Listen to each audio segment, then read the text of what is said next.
Yemen has imposed an aerial blockade on Israel. And that's what the missile in Ben Gurion did. And then the Israelis announced with great bravado, oh, the airport was closed for a few hours and then it reopened. Well, they can reopen Ben Gurion Airport all they want, but no planes are coming in. Until April, most foreign airlines had canceled flights, canceled service to Israel. The vast majority of service was carried out by Israeli airlines and a few small European airlines. But most of the big carriers were not flying in and out. They only resumed those services on a regular basis a few weeks ago, and now they've stopped again. First, after the Yemeni missile operation, they said, oh, we're suspending flights for a few days. Now, major airlines, including British Airways, are announcing that they're suspending service at least until the middle of June. So you have to think about Israel demoralized, isolated, its economy is in collapse. Who is going to go and invest there? Who is going to go and build factories and businesses there? Who's going to go on vacation there other than, a few real extreme fanatics? And if you are an Israeli with a diploma and a foreign passport, you're going to be searching the job listings in countries that are going to be much safer for you and your family. And even the Israelis announced in their official statistics, record numbers of Israelis leaving and not returning. The experts we talked to at the Electronic Intifada live stream over the last few months, people like Shir Hever, say that these official figures represent probably only a fraction of the reality. But if the official figures are showing record numbers of Israelis leaving and not return, what must the real numbers be like? So what I'm saying is, if you look at the big picture, the utter horrors that Israel is committing, and which we must never stop talking about, never stop demanding an end to our government's complicity, never stop doing everything we can to protest them and to shame and hold accountable the officials in our governments who are enabling this. At the same time, that must not obscure for us the reality that this Zionist colonial project, this murderous implantation in our region, is on its way out. Yeah, Lowkey, definitely want to get you in here. Any reactions to this? It makes me think, I feel like the United States has been experiencing Vietnam moment after moment in West Asia, but could this also be Israel's moment, even as brutal, as ugly as it is? When the IRA attempted to assassinate Margaret Thatcher in Brighton and was not successful, it said, we only have to be lucky once. You have to be lucky every time. Now, the basis of this aerial blockade of the Zionist entity is that just one ballistic missile can get through and debilitate life as normal for Israel. And this is the lesson from all of this, that these are movements which have very limited means, but have achieved massive changes and gains in terms of disorientating the Zionist entity and its ability to do what it does in the region. You have to remember that after 1948, the Palestinians were supposed to disappear. At the time of the Nakba, there were only a few million Palestinians in existence. Today, there's over 12 million of them in existence. And that is a testament to this idea that Israel can kill, but it cannot win. That the very essence of Zionism in targeting the weakest among populations in order to spread fear and panic and move human beings and impose a different physical space on those people is not successful in achieving the ultimate aim, which is the complete eradication of the Palestinians and the expansion of Israel into other places. One thing I thought of when Ali was talking about this attempt to astroturf some form of political change in Gaza was actually about a year and a half ago that Israel's favorite spy, Mahmoud Abbas, said he's going to go to Gaza. And he said it will either be Nasr or Shahada, that he'll either be victorious or he'll get killed in his heroic mission. And this was one of many attempts that the Israelis have launched to try and impose a different regime on the Palestinians living in Gaza. And it's been very, very clear that the population, by and large, support resistance against Israel. You're not going to defeat people in the way that Israel has attempted to, and ultimately dampen their spirits. We are talking about people who are inspirations for the rest of humanity in their ability to assert life. So ultimately, Israel is, as a political idea, committing suicide. These are the death spasms of the Zionist project. And of course, it is going for scorched earth.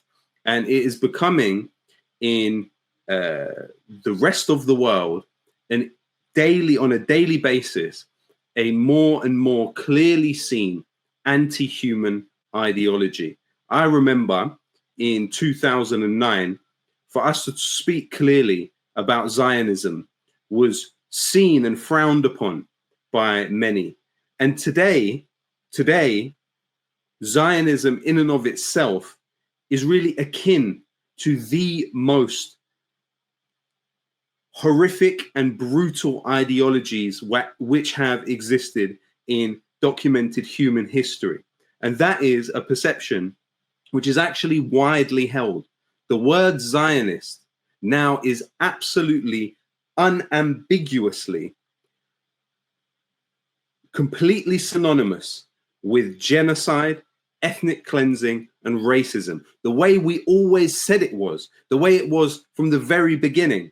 But now there is a widely held conviction on this issue among, I would say, a majority of humanity. And moreover, a majority of humanity are in support of resistance against it in a way that they have never, ever been before. And that is, as Professor Marandi said, it will be a decisive factor in the generations going forward. What you have done during this time will serve for future generations of your own family as either a mark of shame or a mark of pride. If they can look back and say that you played, it will be akin to those that look back and had relatives that were involved in all manner of extermination of people across the global south. The future generations of those families hang their heads in shame. They wish to disown their forefathers and their foremothers for the crimes that they committed. What is this arrogance that this implant in the region thinks that it's different from any other of the historical examples? Where does this arrogance come from to have the perception that they are somehow an exception to the rule? When you kill human beings en masse, history does not smile upon your memory. And in that, there is a self-defeating loop that the Zionist project is in, and it would always spiral in this direction. So I absolutely agree with what Ali just said. Well, Professor Marandi, same question to you then. You know, is this the Vietnam moment for Israel, which by extension is also of the United States? Anything you want to follow up with what Lowkey said? I think this is far worse than Vietnam for the Israeli regime. I believe that this is the beginning of the end. I have no doubt personally that the regime will not last. The United States was defeated in Vietnam, and it changed the United States until, sadly, Saddam Hussein foolishly invaded Kuwait and gave the United States an excuse at a time when the Eastern Bloc collapsed to defeat his army, he didn't fight, and he didn't allow the army to fight either. And the United States, as a result of that victory, and as a result of the collapse of the Soviet Union, really dealt with the ghosts of Vietnam, and that made the United States far more arrogant. But for at least for a decade and a half, or a couple of decades after Vietnam, the United States was much more cautious in foreign policy. We saw that in Lebanon. We saw that elsewhere. So it had a huge impact on the United States. But this, I think, is far different. Let's look at this imperial power, or this tiny imperial power. Its only success was in Syria. It defeated it. It took huge swathes of land, and Syria has crumbled. But what else has it done? What has it caused? It is, in its arrogance, in its brutality, in its inability to think clearly, it has shown everyone that even if you submit, because the Syrian state, the Syrian regime, Jolani, is saying all the right things to appease the Israeli regime and the Americans. Have they removed the sanctions? No. What have the Israelis done? They continue to bomb the country. So it shows that if you quit the resistance, if you give up your arms, if you lose your arms, that doesn't matter. The regime will continue to strike. It will break your country into pieces. What is the result of that? And let's look at Lebanon. Sheikh Naim Qasim said very clearly, Hezbollah will not give up its arms. What happened after that? In the local elections, which I'm sure Ali has covered and Lowkey knows better than I, they swept the board in all the areas, in all the places that they contested. The resistance won the elections in all the areas where it was held. So despite the pressure from the Arab regimes that are supporting the current government in Beirut, despite the pressure coming from the West, and despite the fact that the Israeli regime is constantly murdering people in Lebanon. Yesterday, they murdered a member of Hezbollah. Today, they murdered a member of Hamas.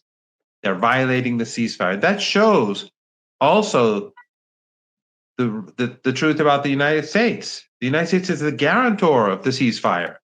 The Israeli regime requested the ceasefire in Lebanon, and the United States was the guarantor. But the regime murders people, and the United States does nothing. There's no protection. So what does that prove? It proves that people in Lebanon, they continue to stand with the resistance. And the logic of the resistance today is stronger than it was ever before. Syria has proven that. The violations in Lebanon have proven that. The role of the guarantor has proven that. And Hezbollah is rearming. It's rebuilding as we speak. I can tell you that with confidence. The Israeli regime has overextended itself. In Syria, it's taking land, and it hasn't been able to leave northern Palestine alongside the Lebanese border. And now it wants to expand the operations, its genocide, the Holocaust in Gaza. This is not. This is very difficult for the regime. As Ali was saying, the soldiers, those who've been fighting, many of them are not going to come back, and those who have come back are the morale is much lower than when it was a year and a half ago.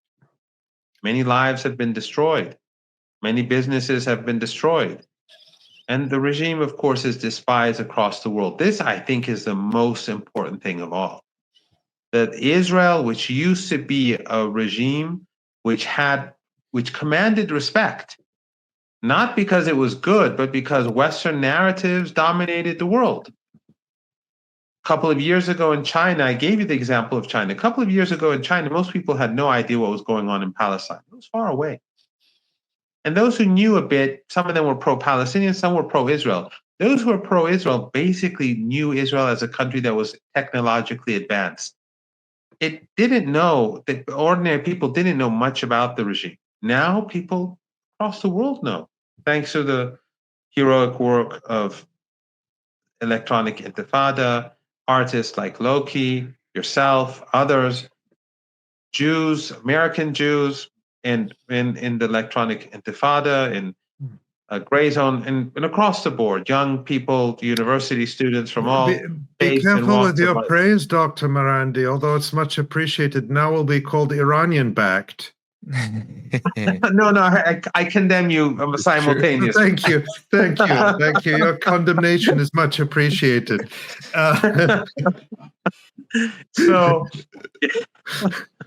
So I really believe that the tide has turned.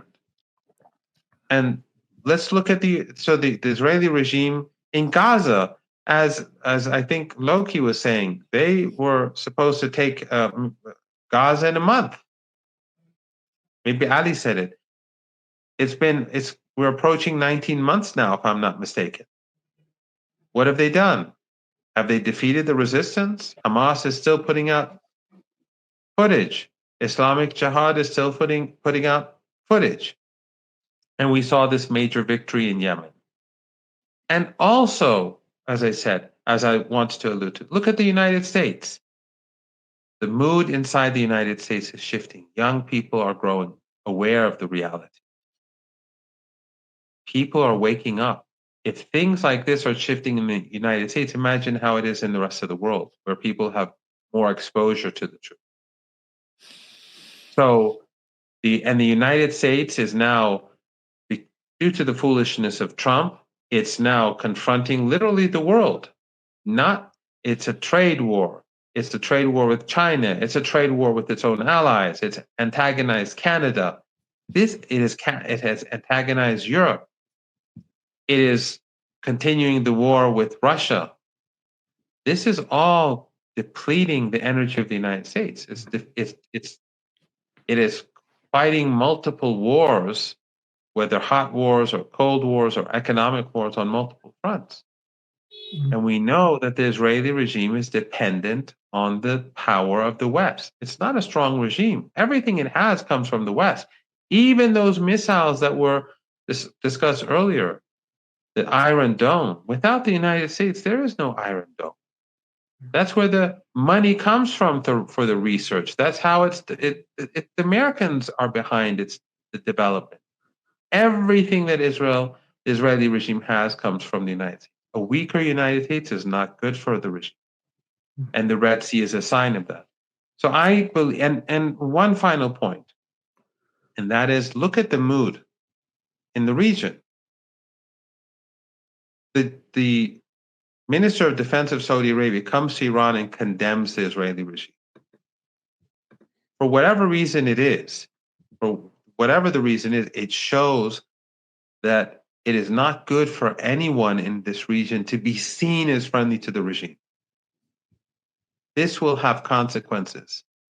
Each extra day of genocide, each day that this Holocaust continues, there will be more hatred entrenched for the racism and for the brutality of this regime. The hatred will become deepened, both in this region and beyond. So I do not see this regime as surviving. I'm not saying that it will die tomorrow or next year, but I think it will collapse. And you see the internal struggle as well. It's something that we don't hear about very often. But if people follow the Hebrew press, and I'm sure the electronic intifada covers this extensively, you see that the divide in the regime is very deep.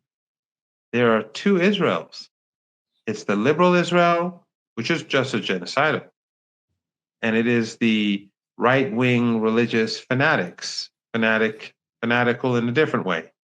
But they hate each other. And this divide is also going to have consequences. So despite the bloodshed, despite the death and this, just today, I think we all saw the footage of another massacre. Over 25 people, I think, were murdered near a restaurant in Gaza. Children, entire families slaughtered, kids slaughtered, a young boy selling coffee to people to survive, to help his family survive, just murdered. that was just one instance. It's happening every day. It's happening 24 hours a day. Each and every one of these crimes is accumulating the hatred for the regime, and it is causing the hatred to have greater depth. The hatred towards this fanatical regime is something that I believe will not be reversed.